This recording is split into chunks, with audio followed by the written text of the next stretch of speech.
Yo,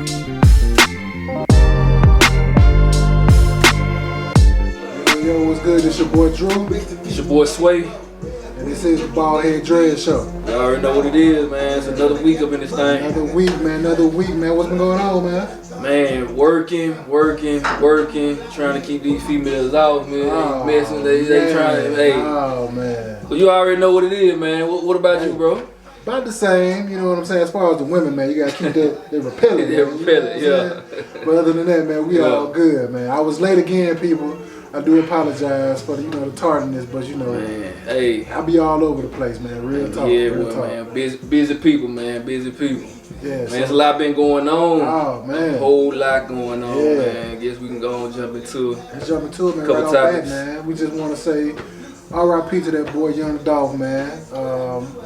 Yeah, man, Young Dolph, man, was recently killed, man, for going to buy some cookies at his favorite cookie spot. You know what I'm saying? Yeah, man, it really touched me, man. I really couldn't sleep, to be honest, man, because I kind of got, I know a couple of people within that crew, right? So it kind of touched me a little different. You know what I'm saying? Man, it's so crazy, bro. Because when you just on Instagram or you're on whatever social media, you strolling, and then you'll see a picture of somebody, but sometimes you keep strolling. So I seen it, but it didn't hit me until I think you was one who had actually told me. Yeah. You know what I'm saying? And then it just hit me. I'm like, damn, bro. Like, it's crazy, bro. Man. Like, They hit me. Yeah.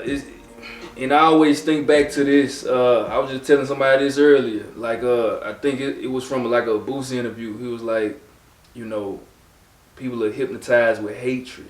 You know what I'm saying? Yeah. And a lot of artists, a lot of rappers, you know what I'm saying, get killed in their own city, bro. And that's one thing I'm trying to wrap my head around, bro. You know what I'm saying? It'd be so much death in the rap community. You know what I mean? When everybody out here trying to just get to the money, man. Yeah, that's how you know what I'm saying? I know you said it kind of hit you hard because you kind of got ties to it a little bit. Yeah. It hit me hard too, just from a fan's perspective as well. You know what I'm saying? Like, another, you know what I'm saying, future legend gone, like Memphis legend. I heard the hard, man. But hey, rest in peace of Young Dolph, man. R.I.P. Young Dolph. Condolences to the family and everything, bro. Yes, man. Yeah. But another news, though, man. You see what happened about the baby?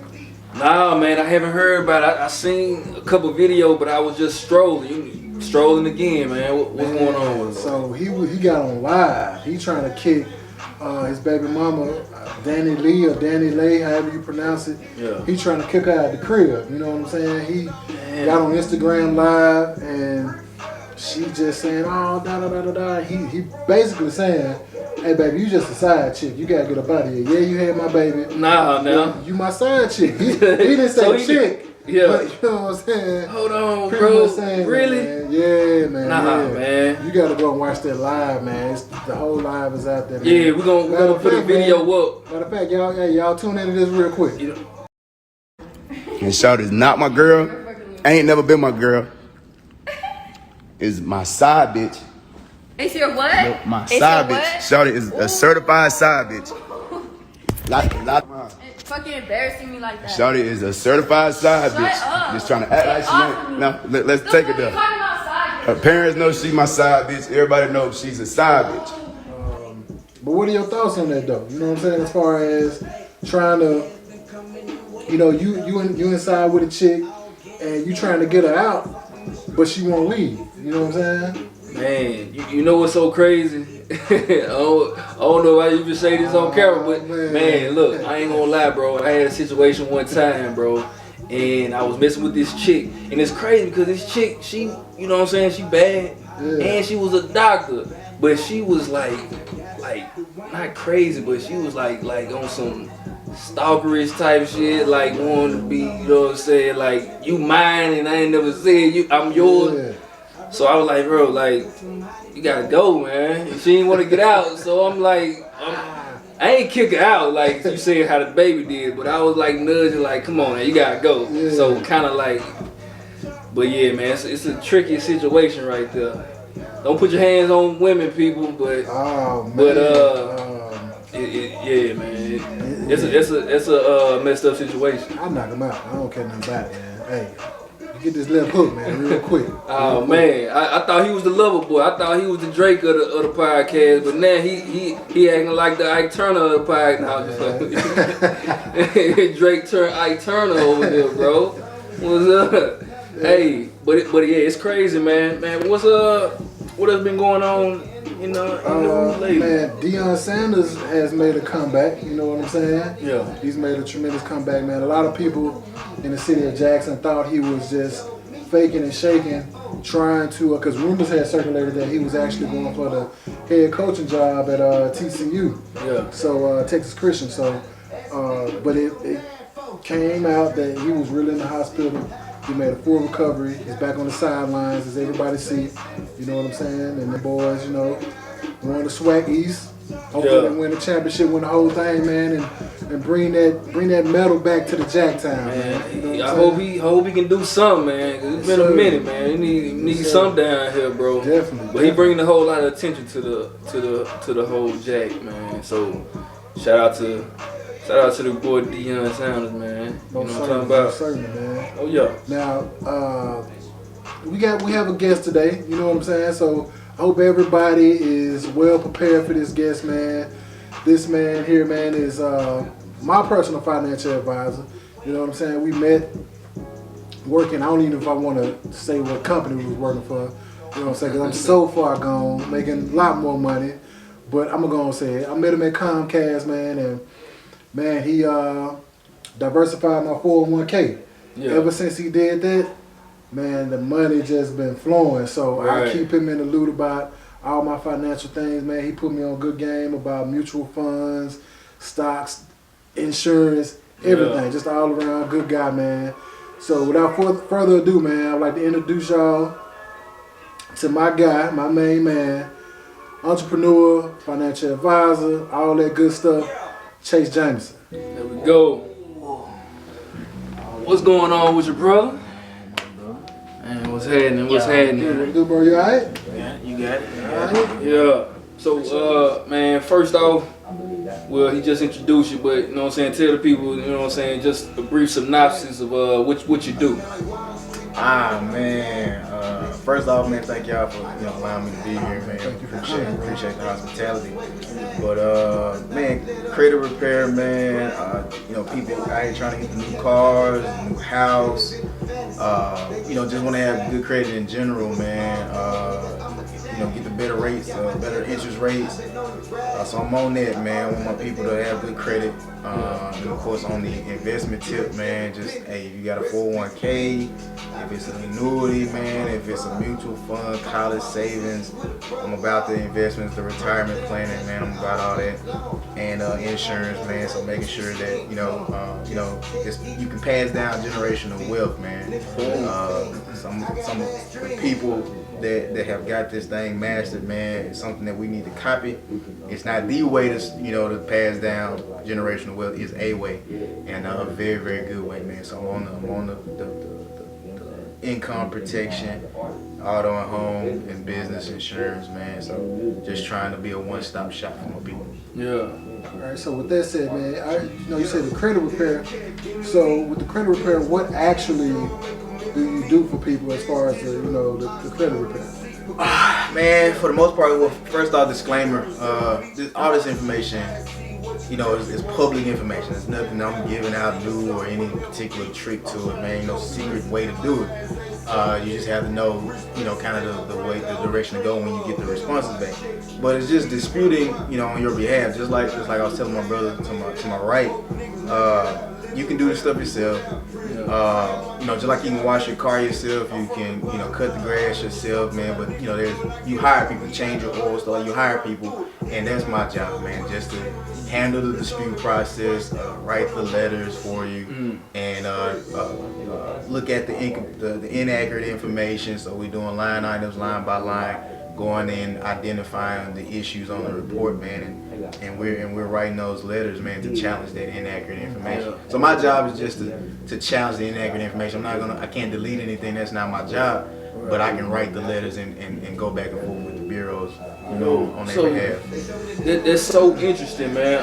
And I think the people would like to hear a little bit of how did you learn about this? like, how did you get it, develop all this information, and how did you learn this for yourself? And how did you go about that? Where did it even start for you? 'Cause I'm curious about that myself. Man, it good question, man. So, I love my people. Obviously, it's 3 carbonated skin brothers, melanated skin. Of the melanated descent, Ryan. Melanated descent, man. And, we got enough against us. We got enough problems. We got enough, crime and hatred towards each other. But we don't want to lift the next man up, man. So I couldn't preach that, and then I'm on the side of, I'm not providing a solution. So I know this is one of the areas that we could excel in if we knew more about it, if we had a better score, if we knew what to do with the score. And then from there, man, I was like, well, what can I get into? It's enough preachers out here. It's enough of this guy and that guy doing various things, man. But I'm not running into too many people that look like me, on the credit repair side. So my first initial thing was I was gonna do like an ebook. I was gonna because I got a couple licenses or whatever, so I was gonna do an ebook, kind of go over the investment and insurance piece. But I was like, well, what else could benefit my people? So credit repair came to mind, man, and I just did some research online, found some software that I could kind of bring everything into one spot, so I ain't gotta have it all divided up, your personal information, the credit report, just kind of download it all in one spot. And got in touch with some cool people, got in some groups on Facebook. If y'all not on any credit repair groups on Facebook, man, please, hey, like I said, all this is just Googleable information. I just did my research, my homework like everybody else, and I found these groups, found the information, looked at the Fair Credit Reporting Act, Fair Debt Collection Practices Act. There's a couple different acts, different laws to take a look at. So just absorbing the information, asking questions, and then I practice on my own report, and practice on my family's report, and was able to get some things done with them, and then I just kind of took it mainstream, man. Just got some things in place, merchant account, so I could bill people, and just kind of start working on it from there, man, and getting results with people. If that answers your question. Most definitely, man. Yeah, that sounds like you took a whole lot of self-accountability on yourself to know what I'm saying, to even start to do this. You see what I'm saying? Yeah, man. My own credit, I needed to get my own credit situated, and obviously I know that could turn into great things. And you get to leverage it, man. Hopefully we get to talk about it a little bit more, but of course, like I said, credit is a powerful thing if you know how to use it. So let me ask you this. Are there any particular ways in which a person can actually build credit? So building credit is just about getting, of course, getting the inaccurate information off of there is very important, obviously, because when you go to the bank or you finna go get a loan or whatever the case may be, obviously they don't want to see that you owe people. They don't want to see that you behind. They don't want to see collections, late payments. Some like 1 or 2 late payments, not too bad, but definitely no collections or charge-offs. Because obviously they're going to feel like, well, if you're going to charge off and you ain't going to pay them people, you probably ain't going to pay me either. Right. So you want to kind of stay away from those situations. You got to get the negative stuff off. And then that helps, of course, boost the score, obviously. And just some factors real quick. So, of course, the payment history is 35% of the score, so that's the biggest thing. The amount owed is 30%. The length of credit, so obviously how long you've had that credit is 15%. New credit, 10%. Types of credit used is another 10%. So you want to add positive lines of credit. So there's loans, like secured loans if you can help it, or if it's an unsecured loan, they're gonna take a hard pull on your credit. So obviously you want to try to avoid the hard pulls if you can. But of course, loans are a good way to do it. Those are being the installment loans. Of course, having student loans, as long as they're not in default or deferment loans, ain't in an inaccurate or bad status, delinquent status, then obviously those are good to have. A mortgage on there, car loan, bank loan. Another thing, you can get a bank loan and basically pay the bank back their own money. You can do that. Right, that's another way to do it. But of course, getting loans on there is not a bad thing as long as you can handle it and you're paying it on time. And of course, obviously, another way is to add credit cards. So obviously that's I do secured credit cards. So secured credit cards is just no hard pull, so you don't get that negative hard pull on your report, but you gotta put your own money up as collateral. So you get the perks of adding a positive line of credit without the negative drawbacks of the hard pull. And if you're paying it on time, you get to reapply 3 to 6 months after you got in the car. You get to reapply for a higher credit limit. So the higher the credit limit, the better it's gonna look for you. Like, hey, he can handle $1,000. He can handle $5,000. He can handle $10,000. Now, you're looking. The lenders are looking at you as more responsible. They're willing to lend you, more money. So trying to add revolving accounts is basically what it's called. Credit cards and then installment accounts are the loans. So adding those things are good things as long as you can manage and you're responsible with it. Yeah. So they help build credit. Dope. Yeah, man, because you just got to be talking about it. A lot of people don't know this information. Because shit, man, in school, man, I didn't know nothing about no credit. I didn't know nothing. Like, they don't teach us this stuff in school. I tell people all the time, like, it's 3 things that people should learn. You know what I'm saying? It's finances, how to make money, how to build your credit. For sure. And it's a few other things, but this is the number one. I think this is at the top. You see what I'm saying? So why do you feel like, you know what I'm saying, it's not really taught out there? It's some information, but why do you think it's not so out there like everything else is out there nowadays? Well, I can't say. It's a lot of information, man. I think it's more of a, what's the word or term I want to use, man? My people perish because of lack of knowledge, from a biblical standpoint. And you don't know. And a lot of times we're afraid of the stuff that we don't know. Yeah. And ultimately it's just going in. Like, I was afraid. I'm not saying lying. Like, I had all down pat. I knew what I was doing, but I overcame the fear with doing. I went and looking for the information. So it's like you get tired of being sick and tired. And at that point, when you get to the point where you like, man, I need to do something different. The definition of insanity is doing the same thing over and over again, expecting to get a different result. Yeah. So there's no possible way that if you don't look at the information, you're gonna be able to overcome your fear of the information. Yeah. So once you actually take that leap of faith and go out there and look, man, it's out there. It's a lot of stocks, even the cryptocurrency stuff, stuff that'll change your life is out there. It's just people, I don't know if it's the drive or it's the fear. A lot of us like being worker bees. We don't like going out and trying to make our own path. Like you was speaking earlier about the pandemic, how the pandemic hit and you had a light bulb went off. Like, man, I need more than one, source of income. So you did your due diligence and took it upon yourself. The fear was up there, I'm pretty sure, but you're like, man, let me go out here. Let me try. Absolutely. You will never know, what'll happen. So it's ultimately my people just getting out there and just looking for the information. Notice you have a problem. Just like if you go to the doctor, you only go to the doctor if you know you got a problem. Right. So if you understand that you have a problem with the information or lack thereof, okay, you got to go to the hospital and you got to be basically opening the book, getting online, absolutely, and researching, man. So yeah, man. It's lack of action. Word. Right. Yeah. Now, one thing I want to get into, man, this is like one of my favorite things. You know what I'm saying? The investment side of things. How important is it for a person to invest, and what should they be looking to invest in? Good question. So, man, that's one of the, not the most effective, but it's one of the most effective ways to do it. And it's a very simple financial concept is something called the Rule of 72. Of course, my people out there, y'all got Google. You can Google Rule of 72. So this is going to let you know how long it takes $1 to grow into $2. So the thing about interest, it can work for you or it can work against you. So once you know how to make it work for you, you can become very wealthy if you're on the other side of it. But the Rule of 72 lets you know how long it takes money to double. So the banks are not paying the rate of return. Anybody can Google it. You can Google the national average of a savings account. It's very, very low. Terrible. It's awful. It's terrible, by the way. Less than 1%. But a person doesn't, if they don't know that Rule of 72, they don't really know why the money is not growing. Yeah. So let's say the bank was giving you 1% at the bank. You got 10 grand in that account, and you want to know how long it's going to take 10 grand to turn into 20 grand if all you're getting is 1%.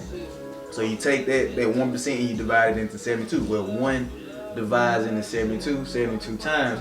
So that's the approximate amount of years it's gonna take for $10,000 to grow into $20,000. That's all you're That's getting. insane. Yeah, That's so insane. So that's why the money is not growing. The rate of return is too low. Versus on the other end of that, if you're getting a 9, 10, 11, 12% or higher, well, if you do the math on that, let's say 12%, well, 12 divided into 72, 6 times. Yeah. So that means it's only going to take 6 years for 10 grand to double into 20 grand. And of course, in 48 years, getting that type of rate of return, 10 grand, not touching it in 48 years, and it's averaging a 10 or 11, 12% rate of return, they can turn into almost $2.5 million. Yeah.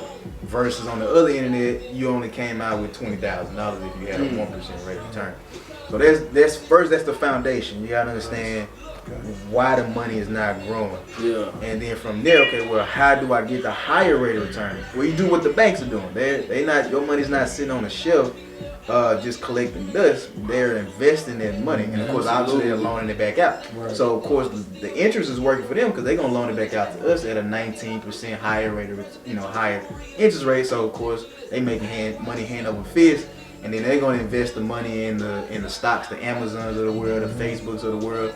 They're going to invest in those companies. Then now they're getting a 9, 10, 11, 12 plus %. So they're making 19 plus off the individual from loaning the money.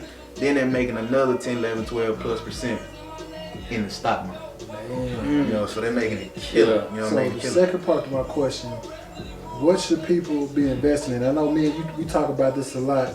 Just kind of break down the difference between stocks and mutual funds, because we had this conversation all the time about I want to invest in stocks, but you tell me, oh no, let's do mutual funds. So Right. Just break that down for the people. So stocks is basically you buying equity or ownership in that particular company. So of course, companies, they sell percentages of their company. If you have a large enough share of the company, you get to make some pretty important decisions on behalf of the company. But most of us laymen, of course, we don't own that. But hey, if we can get a little bit of piece of the pie, Right. we good. Exactly. And basically, once you buy into or you purchase that share, that percentage of the company, when they sell something, you get to participate in those profits. So of course, y'all are Apple fans. Of course, I have Apple, millions of Apple people out there, Android. If you own like Nike, people love Jordans. So if you own a piece of Jordan or own a piece of Nike, okay, when Nike makes money, you get to share in those profits. So it only makes sense for you to buy shares of Nike in abundance as much as you can. If you're an avid Nike shopper, okay, if you shop at Walmart, it only makes sense for you to buy a percentage of Walmart because when they sell groceries to you and other people, you making money off that. Makes perfect Vice sense. versa, Kroger, wherever you shopping at, you should definitely look into buying ownership in those particular companies. The problem with that, but it gets expensive. It does. It gets expensive when you're individualizing the stocks. Didn't mean to cut you off, but man, I tried to, and I think I told you about this. I tried to buy stock in Moet. This, I think the code is like LVH something, like that, right? But it's Louis Vuitton and Moet. Right. And That Hennessy. partnership, right? Yeah, Hennessy, they all merged together. So I tried to buy stock, and then the stock was at $128 for one share, bro. And I was like, man, how in the world? Like I could have easily put some money in there, but I was like, man, I'm gonna probably exhaust all my expenses trying to go after this, this stock. Right. So that's basically one of the cons to it, is just it gets expensive. And then another thing about it is, you really more or less trusting on your own research as far as the performance of this company. Right. You don't really know 100% as to, ups and downs. You just, it's popular right now, but we don't know what it was 10, 15, 20 years ago. We don't really have a track record in place of our own knowledge unless we're going to go out and do the research. So you got to, a lot of these companies you're going to invest in individually, you got to go and do your own research, your own homework on the validity of this. Does this make sense for me to put my money in long term? Right. Versus on the mutual fund, it's a portfolio. So now you hire someone to actually do the research, do the homework, put the portfolio together. So somebody that's watching this money, or a group of individuals, or a team of individuals that are employed by a mutual fund company like a Fidelity or a Vanguard, or there's multiple out there that are employed by these companies, and they're licensed individuals that's been doing this 5, 10, 15, 20 plus years of their life. They got the team behind them. They got the research. They got the money backing them to make sure that this portfolio of stocks, because that's all it is. Mutual funds is just a portfolio of stocks that you didn't have to do the homework on. You didn't do the research on. You paid someone to do that, and they're going to basically do it on your behalf. And then from there, you get to buy into that particular portfolio. So $25 a month, $50 a month, so $25, $50 a month, $100 a month. That buys you a portfolio of 100 to 300 plus companies. So can you imagine going out and picking 100 to 300 plus companies of your own versus it already is pre-done for you, and you just buying $25 worth, $50 worth, $100 worth, just depending on how much you want to, how much you want to grow your money. The more you put in, the more you're gonna get out of it. The less you put in, the less you're gonna get out of it. So just to recap for the people out there, basically you saying that, and you teaching me something too, brother. I know a little bit. I got a few little money in some stocks here and there, but I'm still learning myself right now. Exactly. So basically for the people, just to recap, stocks are individual. So you gotta go out there and say, okay, for example, me personally, like I got some little money in Tesla. Right. I'm vegan, so I got a little money in Beyond Burger, Beyond Meat, right? Right. But you're saying if I would go, or someone would go the other route to mutual funds, you basically going to a team who are doing the research for you. Doing the research for you, figuring out the proven plans and proven stocks that are actually accumulating money over time, and you're going that way. So it will actually be a better alternative. You basically not putting all your eggs in one basket. You're diversifying. You're diversifying your portfolio. And since mutual funds, they've been around for about 100 years. Right. So since they've been around, they've averaged a 9 to 12% rate of return higher. A fund that even when we was at Comcast, the 401k, I was showing him like I'm getting 20-30+% return. I showed him what my money was. Versus, I think in a year's time it was like 12 grand, and then in a year's time it jumped up to like 25. Right. So it was a $13,000 increase, and all I was doing was put my regular 401k, contributions in there, a couple $100 a month. So I know doggone well I didn't put $13,000 inside of my account from my little measly contribution. Right. So I know, that's like I was telling Drew, that was the fastest way I ain't never seen money grow that fast. And then even the mutual funds we use now, like the Franklin Templeton Dynatech, that one got, in the pandemic, it got 57%. So if you had 100 grand in there, what's 57% of 100 grand? That just fell out of nowhere. Right. Yeah. So that's $50,000 of growth right there. Just because the stock, even in a pandemic, stocks was killing. And even right now they're getting 12-13+%. It's just all about knowing, getting in touch with someone who's licensed or knows what it is that they're talking about, man. It's money to be made in stocks. Don't let people fool you and tell you that, stocks are doing bad. No, not the stocks. I'm putting my clients in. Right. Nah, my stocks are rolling. We're gonna talk after this podcast, bro. But okay, I know Drew, we just talked about a little about mutual funds. Right. Now, I'm kind of new to this part. So, are mutual funds and index funds the same thing? It might be a stupid question, but I'm going to ask it anyway, people. No. No such thing. No such thing. No stupid question, by the way. Tupac said even the genius ask questions. Remember that. Ask questions. Right. So, the index funds, they trade more frequently. So, you can buy and sell in index funds, all day, every day. They sell like that. And I'm not against index funds. If people have index funds, that's great. The rate of returns are roughly going to be about the same. So if you're into buying and selling like that, okay, well, index funds going to probably be the way you want to go. If you're just buying and selling shares on a frequent basis. The thing with that is you got to kind of be on top of it. Right. So when the stock is ready to hit, you got to be in there ready to hit, because otherwise it might be you bought it for $10. And then tomorrow it's worth 30, but you was at work, and then now it's worth 5. So okay, well, where were you when it grew? Right. So you gotta be on that if you're trying to get that type of growth, that fast. So if you own that, cool. Ride with that if you got time to do that. Yeah. Me personally, I don't got time. I know a lot of people ain't got time to sit there and watch that stuff and trade that stuff all day. Like all day, or at least some percentage of the day to where you getting those those increases, you selling it for this, You bought it for 5, you sell it for 30. Those type of things. Versus the mutual funds, that's happening. That's still happening, but it's more of a long-term thing. So you don't have to sit there and watch it. If something's not doing well, then you've hired a team. So, man, one thing that I've learned from you, man, is definitely getting into that Roth, man. So a lot of our people really don't know about a Roth. You know what I'm saying? Can you kind of break down what a Roth is and the significance of a Roth IRA? Okay, gotcha. So it was we was on the stocks. Hopefully I explained that. So basically stocks, buying ownership percentages in a particular company that's selling those.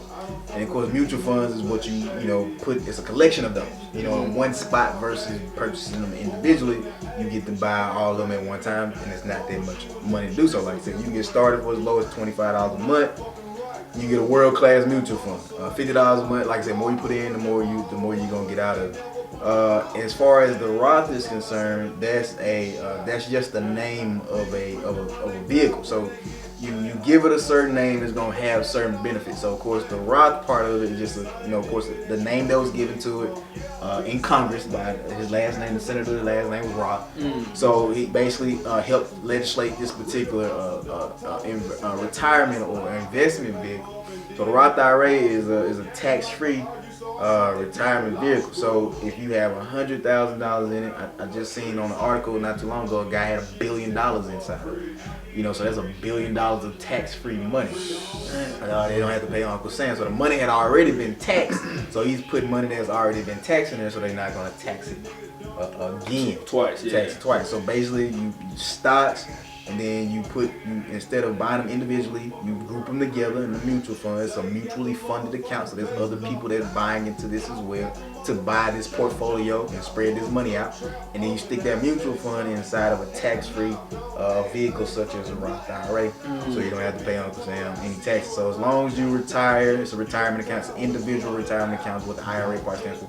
And then from there, as long as you're using it for retirement purposes, and then after 59 and a half years or older, you can take the money out with no penalties and no taxes. Versus the other way around, if you're just doing it in a 401k, well, okay, you're going to have to pay taxes on that money once you get ready to retire. And a lot of people don't know that you got to pay taxes on that money every time you touch it. It ain't just no one time because they're going to tax. No, every year you're going to owe taxes on that particular money because you voided or you deferred, because it's tax deferred account, you deferred paying taxes on that money all those years you were working. Right. So that's the answer there. Does that answer that question? So, what would you tell people about the Roth or the 401k or both? I would tell them, man, get both, especially if your job is, because normally they're offered by an employer. Nobody's just gonna go like, oh, I want a 401k. No, that ain't how it works. So normally you're gonna be working for somebody, and obviously you want to make sure that what's the name of the tax form you use as an employee? What's the name? W-2 employee.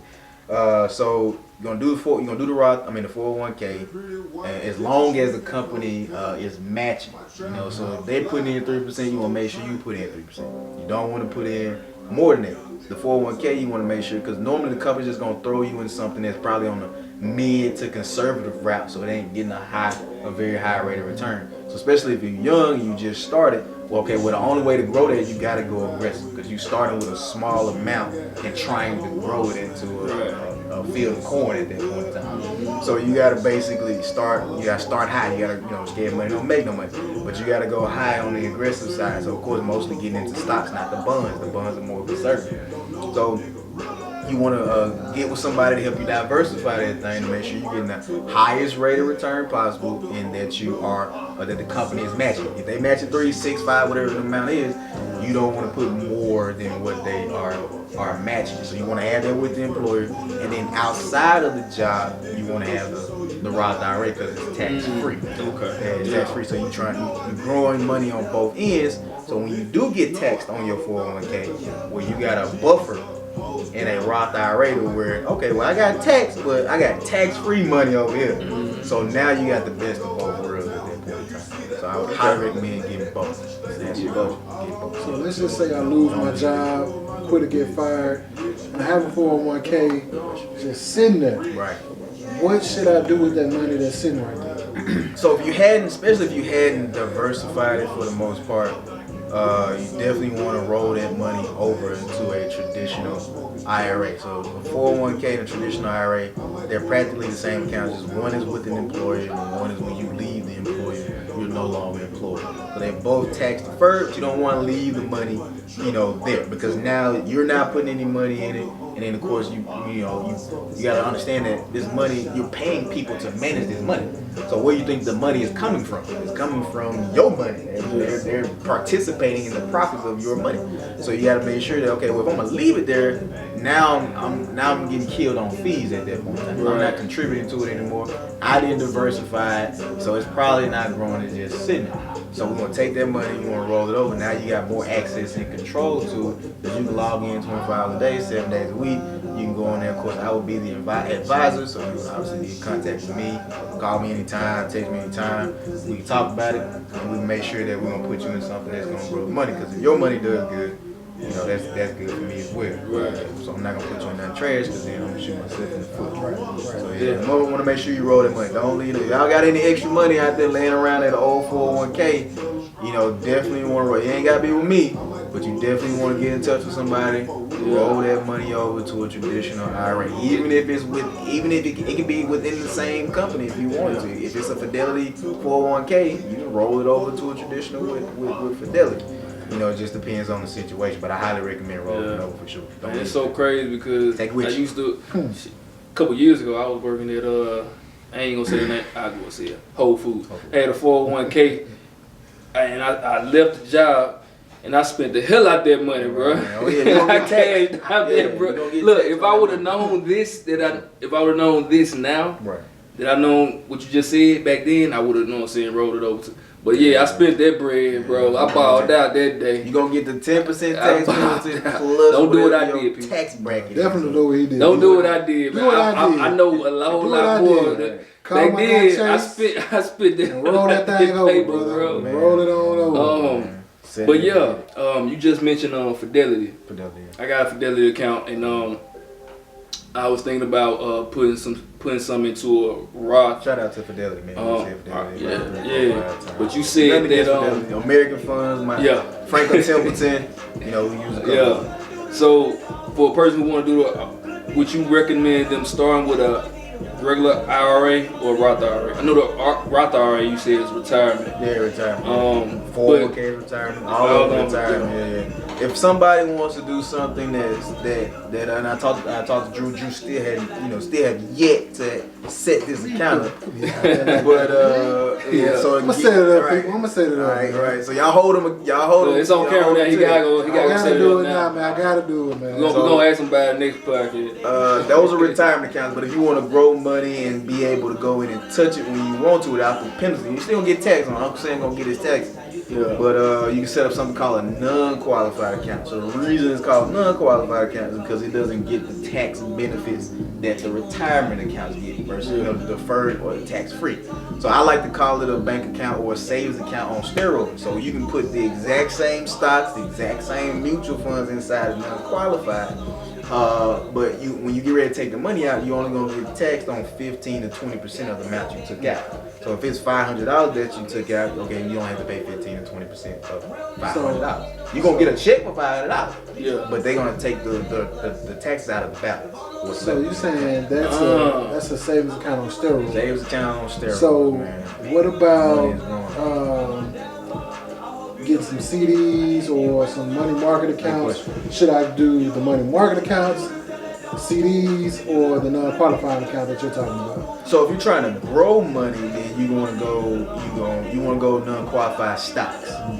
So, but if you're trying to conserve principal, so the conserving principal, now we're dialing back on aggression, and we got a lump sum of cash that we're trying to prolong at this point in time. Because now we need this money to live off of for the most part. So okay, well, if we're gonna go that route, if you're trying to conserve principal, then a money market and or a CD would be or bonds. I would even go bonds. I would go bonds before I go CDs or mutual funds. I mean CDs or what did you say CDs or money market accounts. Because the rate of return is just pretty low. But if you're trying to be as conservative as possible and not worried about growth anymore, then okay, money market and CDs. If I'm trying to grow that money and see it double, triple, quadruple, non-qualifying is what I should do. You want to do a raw, and you just want to, whatever you put in them, you want to make sure it's stocks. As much stock as you possibly, if it's 100% stock, your stock to bond ratio need to be non-existent if you can help it. You don't need the 50-50 that thing.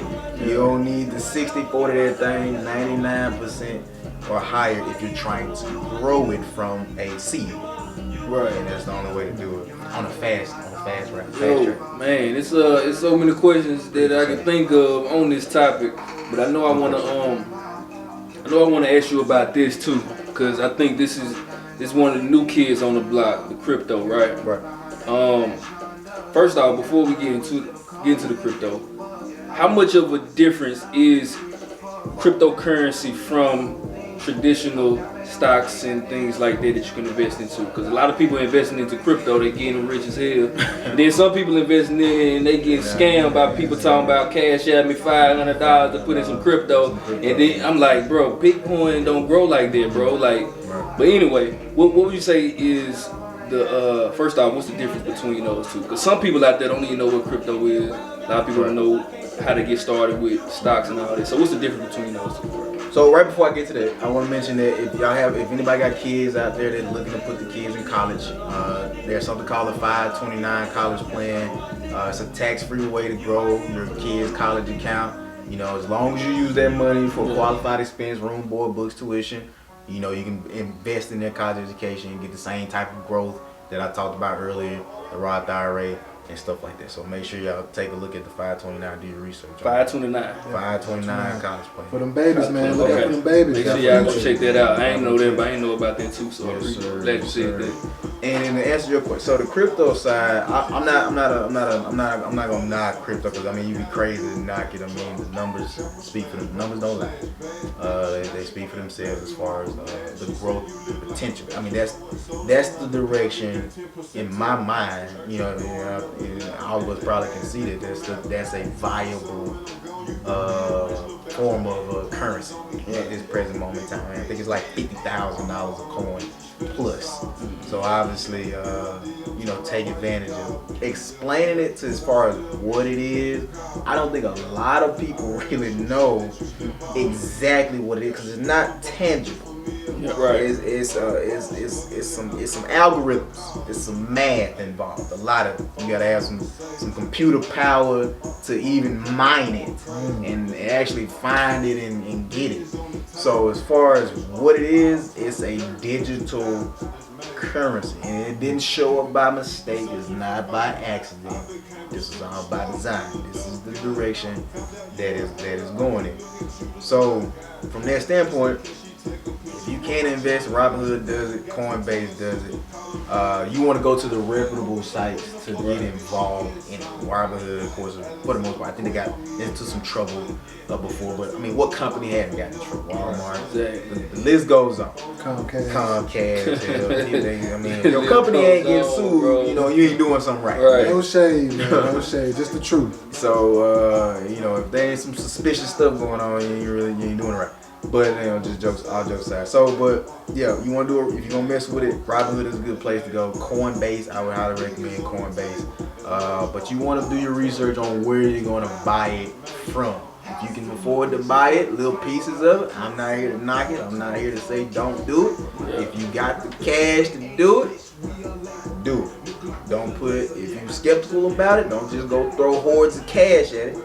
But if you got an extra $50, $100, $20, $30, you can avoid buying that extra mocha, or you can avoid buying them drinks and the chips or the snack food or whatever. If you can kind of offset that, put that extra to it, hey man, do it. Yeah, do it, man. like Take a little advantage of spare. it. Right. You know what I'm Yeah, so saying? that's So on the it's- currency side. So it's not quite. That's currency. So Yeah. we're dealing with stocks. We're dealing with equity. We're dealing with shares of companies at that point. Not from a currency. Not from a currency standpoint. Right. If you're dealing with currency, you want to do like foreign exchange type of stuff. So then at that point, you're trading currency. You're trading the U.S. dollar. You're trading the euro. You're trading the Yeah. yen. That yen. Forex. Right, the Man, Forex. I don't know how many times I go on Instagram and I see Forex trader in a girl's bio.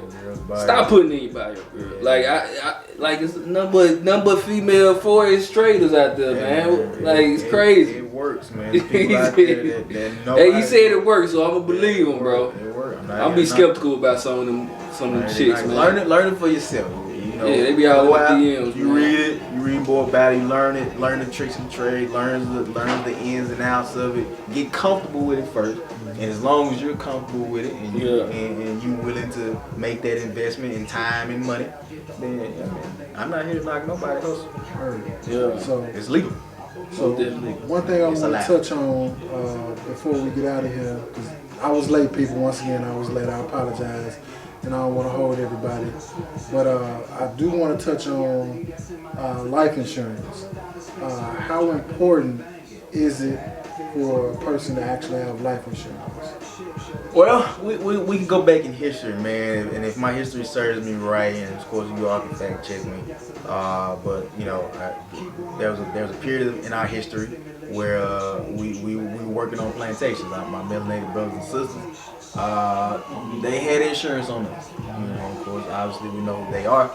So if it was important for them, you know, to have insurance on us, if something happened to us, obviously, you know, you can imagine, you know, a slave, you know, all of a sudden, you know, $1,000 come from that death of that slave, or back then, you know, $2,000, $3,000, you know, 100,000, you know, I never knew depending that. on the policy amount. I think New York Life, I think, Yeah. you know, goes back to that slave. One of those, of course, don't quote me on it, but obviously do your research on it. But some of these insurance companies date back, their origins are on during slavery. You know, when the slave masters would have insurance on us. And then, of course, fast forwarding, we're not passing down generational wealth. That's one way to do it. So if you don't have it in the bank, that's the cheapest money you can buy at that point in time. You know, so obviously it's not going to bring you back, but at the same time, you're looking to change the fortunes of that generation that comes behind you. Yeah. You know, so once we become financially literate as the parents, then we can spread that down and they can avoid making the decisions that we made. And now if something happens to me, they know what to do with that money. Instead of going buying and splurging on stupid stuff, they put it in a mutual fund that's growing, or they want to do a conservative, you can put it in some conservative and just live off 4, 5, 6% of the interest. Right. You know, $1 million will kick off, what is that, 4%, 5% of $1 million, if my math is correct, it's about 40, 50K. I'm an English major, so Yeah, so I mean, these numbers you can say 40, whatever, and 50K, I'll be like, yeah. That's 60K. right. So at that point, you know, $1 million will kick off that type of for the rest of your life. You don't even have to mess with the principal amount. You just live off the interest alone. So those type of principles, man. So it's very important as the foundation. If you're building wealth, you know, if you don't already have it, you got to build it. That's the foundation. Like just like a house, you got to make sure the foundation is in place and get. I'm an advocate for term life. It's the cheapest money you can buy, and it's basically for a specific term. It's not for your whole life. Nobody pays anything their whole life. Obviously, if you had to pay for your phone your whole life, you probably wouldn't have a phone. If you had to pay for your car your whole life, you probably wouldn't have that car. Eventually, you're going to pay for your house, so you definitely ain't trying to pay for it your whole life. So when you say term and whole life, break down to the people what's the difference between term and whole life, and then I want to ask you a question after you answer this question. Okay, guys. So term, just basically the name speaks for itself. It's for a specific term. It's what the military puts on you. So obviously, if the military, two versions of it to choose from, but the military choose term life. Okay, well they must know something we don't. So obviously we want to go with what the military, our servicemen and women. Shout out to our servicemen and women. Thank you for your service. Thank you for y'all service. They put that on their service members. So we want to hone in on that. So obviously it's for a term while you building up your assets, so you can get hundreds of thousands of dollars, millions of dollars in turn while you're young and healthy, and you basically doing the mutual fund group where you putting in an extra $50, $100, $200 a month. You can max out the mutual funds on a yearly basis. As far as in a Roth, you can max it out at $500 a month. That's $6,000 a year as of right now, the IRS. And then if you're doing a non-qualified, ain't no limit to what you can put in that thing. So you can put as much money as you want in a non-qualified account. So if you're you got the term and you're buying and you're investing the difference basically, because normally you can get it for cheap, you can get it for less money.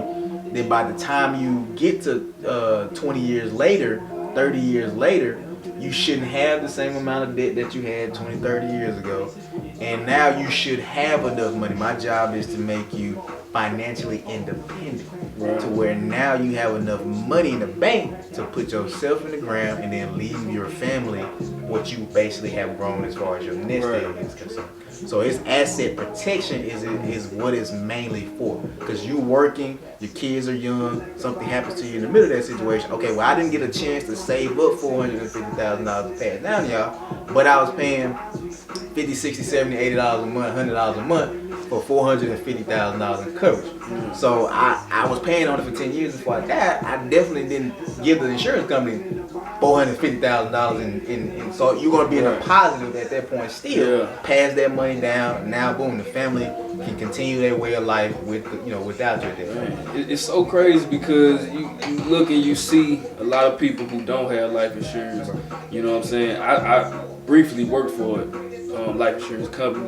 You know what I'm saying? But like even stars, even people, even actors, like recently A.J. Johnson passed away. Right, it's crazy. He had no life insurance, so they had to start a GoFundMe for him. I just watched the interview by one of his friends. I think Faison Lil, he was talking about like he had to help pay for the funeral and stuff like that. So what you saying, like people can actually have like generational wealth, pass it down, but when you gone, they can have the money to put you in the ground, but most importantly, they'll have something that you can leave to somebody at the same time, right? Which is what you was doing anyway. You was working, bringing the money in. All that is just replacing your income. You're gone now. Right. That extra $2,000, $5,000, whatever it was you was making ain't coming in no more. Right. But your kids still gotta eat. You still, the wife is still gotta take Everybody care still of. here. You gone, everybody still here. College, cars, they medical expenses. You don't know what may come up. Very important. And obviously you would have paid for those things had you would have been around. Right. But you wasn't, or I wasn't, we wasn't.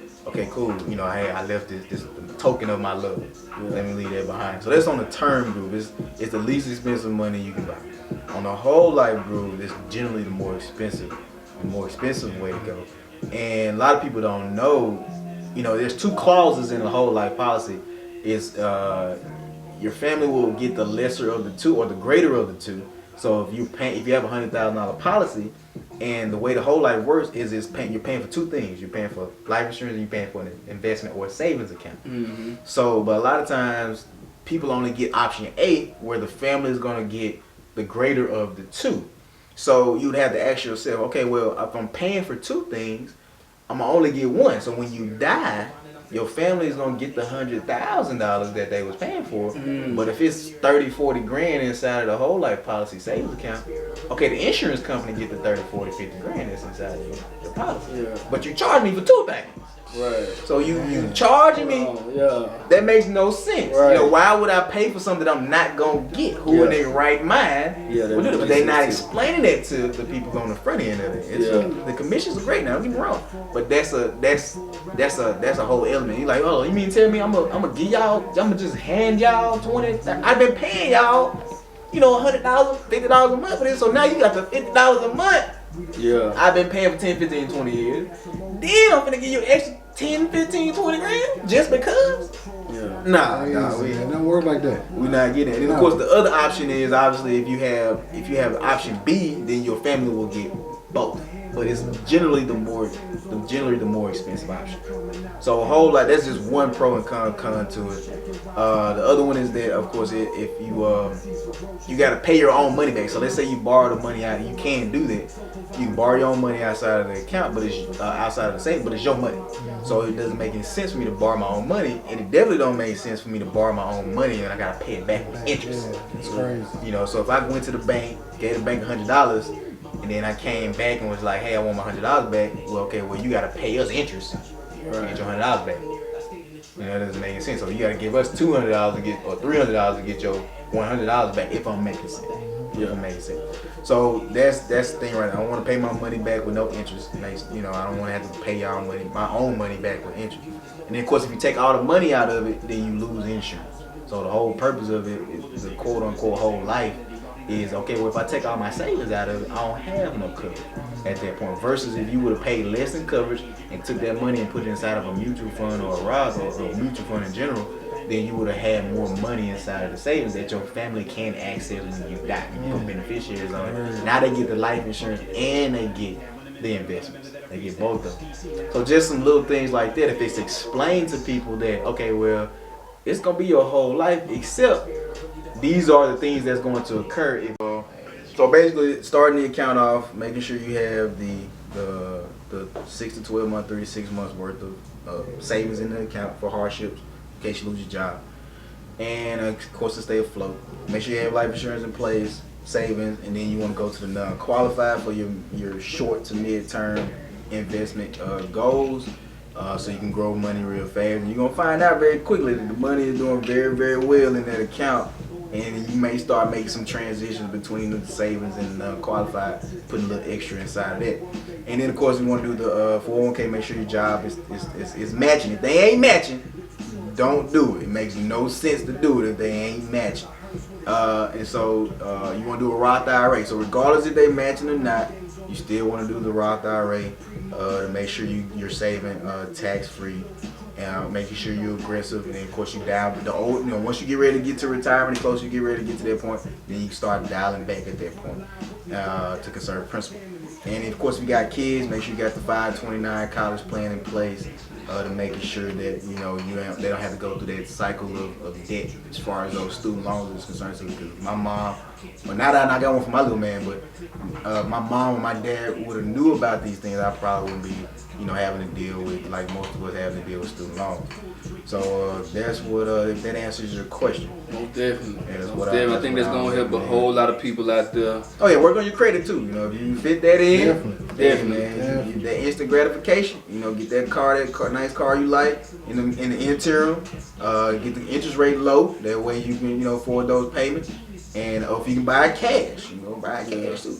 And of course, obviously get a house.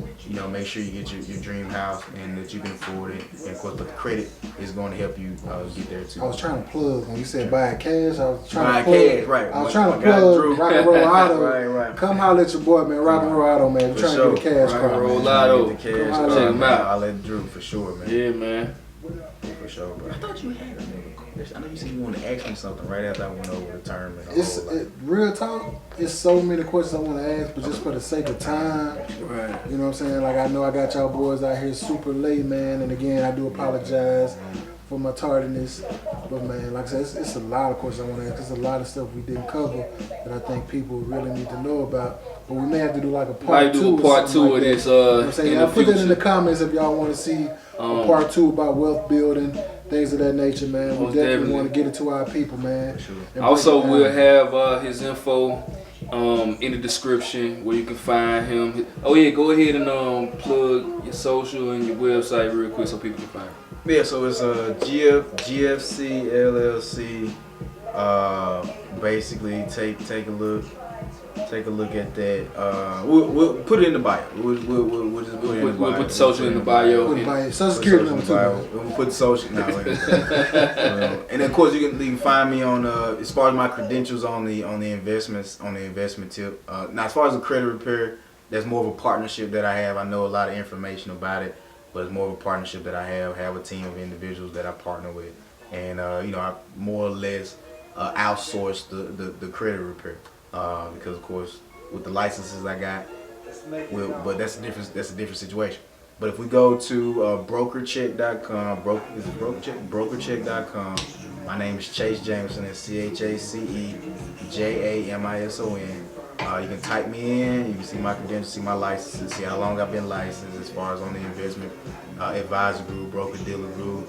So if anybody's giving investment advice, it does help for them to be on that site. Get their first and last name. Go to brokercheck.com. Type their name in. See what they talking about. You know, see if they legit or not. And you know, before you take some advice would be my opinion. But yeah, brokercheck.com, man, and my link as far as my website. All that will be in the bio, man. Yeah, we'll put it all below so y'all go check them out, man. Appreciate you for coming through, spitting this fire like Dylan on here. Yeah, man, and I hope some people get a whole lot of good gems and some golden nuggets from it, because I know I did. You know what I'm talking about? Sure. Appreciate y'all, man. Again, Chase, man, appreciate it, man. Hey, we made it a long way from Comcast, brother. We doing all right. So everybody just want y'all to know, baby, it's life after that. You know what I'm saying? Yeah. Whatever job, you know what I'm saying? No matter where you're at right now, you know what I'm saying, you can always climb about the pit that you're in right now. Sure, man. That's what it's all about. Determination, man, ambition, and just know what you want to do, and just having good people in your circle, man, to, you know, steer you in the right direction, man. That's what it's all about, man. Once again, man, rest in peace to Young Dolph. He's signing out, man. Peace and love to everybody, man. Y'all be safe out here. And this is like, Bald Head Dread comment, Show. Subscribe, Bald Head Dread Show. All that good stuff, man. Oh yeah, and put the number on here too, man. When you edit, keep all this that I'm saying right now too. Ladies, 1-800-555-BALD. Holla at me. We out. Too many numbers. It was too many numbers? It was too many numbers.